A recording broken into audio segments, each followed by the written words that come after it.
Jose Altuve's name didn't come up, but this guy has been a dynamo for you as well. He has, and I just accepted the Gibby Award on his behalf, so I just spoke about him for a while. What an incredible year he had, truly a historic year. And the thing about Jose is that he set these goals for himself. He wanted to be the batting champion. He wanted to be the stolen base champion in the American Leagues. And he determined that early in the season, and he went out and he did it. So I can't wait to hear what his goals are for next year. Now you just need to get him to talk to some of these other players and have them kind of raise their bar too, right? Yeah, it's exactly right, Tracy. And I think one of the things that Jose is maturing into as a team leader. He got to the big leagues at a young age. He's now, been there for 4 years.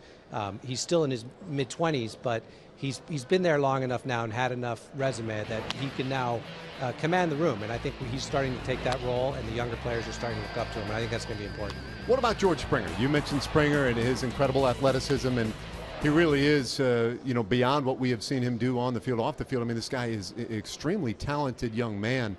What is the upside potential for this guy? How far can you take him? Well, I think the upside potential is within reach, and I really think George Springer is going to be an MVP candidate, and it could start as soon as in the next couple of years. He not only has incredible power, 30-plus home run power, he can steal bases, he can make incredible defensive plays, he's got a cannon for an arm, and he's also just a smart baseball player, and contagious enthusiasm in the dugout, in the clubhouse, and in the community, and it's really he's the whole package. When you have a young team, how difficult is it to get to that point where you say, okay, now we're ready to go out and make that major investment that can start to pay off so that you don't do something too early and put yourself behind again? It's a good question, and it's a part art, part science. We do feel like we're coming into the zone where, if we see a free agent that can really help us over the next 3 to 4 years, we need to seriously consider it. And it's also nice that we've got a TV deal in place now that will generate the revenue and allow us to have the resources to do that. But Jim all along has been supportive of us making the investments when we feel it's right, and I think we're getting pretty close to that point. That's the other thing I was going to ask. Obviously, it's not a baseball thing in general, but to finally get that TV situation settled and to have Root come in that has a little bit of an establishment. It's owned by DirecTV and AT&T, so it's got a little more solid. How important is that for you guys? What's it mean for you?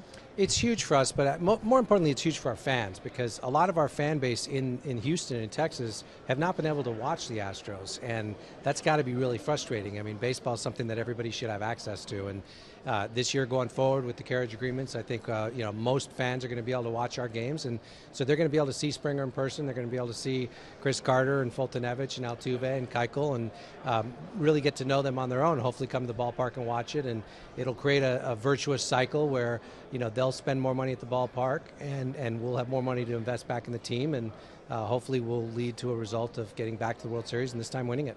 End of the day, I do think that's most important. You've got to be able to spend some money at some point, Jeff, especially to build it back up. You've got some of the young players in place, and one of them was your 1-1, Mark Appel, and curious to get an update on him, because from what I understand, there is a lot of encouraging news on him lately. Yeah, no question. He went to the Fall League after a bumpy season. He had some injuries, and he went back and forth at a couple different levels. Ended the year well at Corpus Christi. We sent him to the Fall League. His very final start, Nolan Ryan joined me. A.J. Hinch was there. He had a tremendous start. He finished really a tremendous season in the Fall League against good hitters out there. So he's poised to really continue his progress, and he's not that far away. He's definitely a top of the rotation type of arm, and I'm really excited he's in our system.